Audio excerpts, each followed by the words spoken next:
everyone. Welcome to Beyond a Thousand Days. Today we are talking about 10 things that should not be normal. Number one, bad food.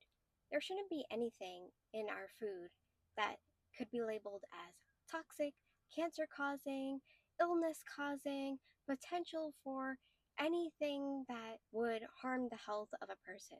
If we're using ingredients like that, that is so wrong. And the fact that we allow foods to have ingredients like that is kind of reflective of the lack of awareness that we have. There shouldn't be a reason to pick up something called food and wonder if there's something harmful in it. Number two, debt. Why is debt normal? Debt is such a poisonous thing for both individuals and companies and society at large. That is a terrible, terrible thing. We should not normalize that. And the fact that there's been this whole push to make it seem like it's normal in the past 100 years. There was a time when our grandparents, great grandparents would have never borrowed if they could help it because it was a point of pride and they knew that the borrower is the slave to the lender. Somehow we've lost that sensibility that debt is a thing to be avoided at all costs. But I think it is coming back now, but certainly not fast enough. I hope we as a society no longer normalize that. Having to pay for shelter. Now, it would be one thing if every individual was responsible for creating their own shelter, but having to pay like an enormous price just for shelter seems inhumane and anti-society. A society would do better if every single person is granted a shelter by default. The destructiveness of homelessness and houselessness upon society just goes to show that a policy of everyone should have a home, no matter who you are. The moment you're born, you're entitled to a home just because you exist. Number four, insurance for everything. If insurance companies actually paid out claims like they assure you they would, perhaps we could get away with saying, well, maybe insurance is a good thing sometimes. But increasingly, insurance companies are not paying out claims, and it turns out it's a scam. You are paying every month for something that when you need them to come through for you in a pinch, they are simply not there. Healthcare that doesn't care.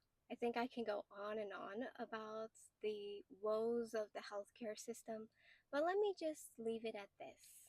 Healthcare should prioritize preventative medicine more than it prioritizes symptom management.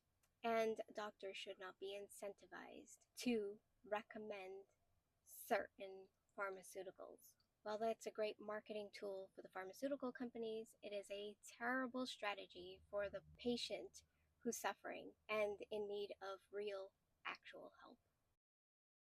The next thing that we normalize is expensive burials.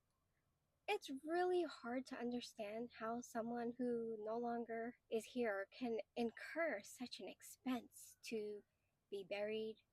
And by the same token, weddings, to get married, it's like this whole down payment on a house. Man, I'd rather have a down payment on a house than a fancy wedding. I think a lot of people share that sentiment. But at the same time, it's nice to have a nice ceremony too. Why does it cost so much? I think people just take advantage of this. Let's normalize backyard weddings again. Let's normalize humble burials again. This one I see increasingly popular. I don't think that we should normalize living in a van. Only 25 years ago, you had to be really, really down on your luck, in a really, really bad shape to be living in a van. And now it's romanticized. And now people look at it as if it's the answer to everything. And it's not. A van is not a place to raise a family. A van is not a place to take care of your elderly parents. A van is not a place for people who have various health issues to be in. Like, this is not a great place to live. And the fact that this is becoming something like romanticized and and aspirational, it's just wrong. There's nothing wrong with a single person who's like, I want to be nomadic for a couple years. Fine. But don't think that this is the way society needs to be built. This is not the right direction at all. 50, 60, 70, 80 plus hours a week of work. Why is this normal? 40 hours a week was already tough to do. And now you're adding tens of hours more to that just to pay basic needs. This is not normal.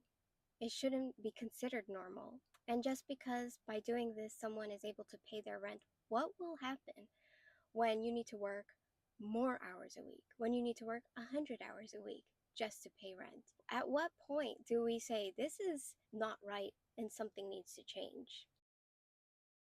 Plastic everything. So we know that older vintage items were just built better. And partially they were built better because were built to be intergenerational, that you could pass this thing down to your children, that it would last 50 years or more.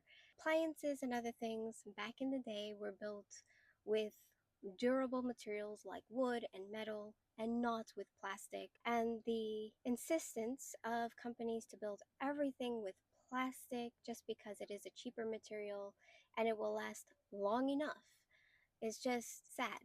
I think we should not normalize having plastic everything, since we know that plastic does degrade fast, but it doesn't degrade completely and it sits in our environment for a long time. Let's normalize building things to last again. I realize some synthetic fabrics are superior in certain applications, but for everyday wear, casual wear, for the average person doing the average things in life, cotton, linen, and other natural fibers ought to be widespread and widely available. The fact that they're slowly disappearing from the clothing racks and we're basically forced to buy polyester and polyester equivalents is very disturbing. We need to normalize natural fiber fabrics again. Even though they cost more to produce, they last longer and they are better for our skin and for our overall health. And we should prioritize that. So, those were 10 things that I think are not normal. And we need to re examine these things and look at what they're doing to individuals and our society at large. Let me know if you agree with these 10 things. And is there anything else that you would add to this list? Okay, that's it for today. I will see you in the next video. Bye.